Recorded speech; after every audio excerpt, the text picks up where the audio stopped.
你問我啊？第一係言行舉止，跟住之後到穿搭，跟住之後到樣貌。言行舉止第一，樣第二，跟住穿搭第三。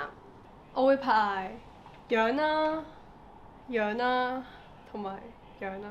咁人係中意睇啲靚嘅嘢嘅。同埋舉止就係內涵啦，冚過個樣咯，我覺得後生嗰時靚都好，人都會係老噶嘛。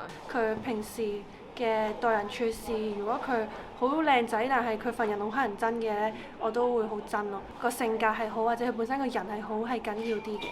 言行舉止都緊要嘅，可能排第二咯。其實多數你沉默寡言都 OK。穿搭我基本上唔睇。陳冠希着白色背心都好型啦。我個選擇係執樣多過執衫先。其實你着衫好矛噶嘛，即係我素顏嘅時候通常都會靠穿搭嚟令到自己即係遮住晒原本嘅自己咁樣，所以但係其實我覺得人係唔應該遮住晒自己嘅。穿搭係可以好改變到個人嘅風格啊、形象啊。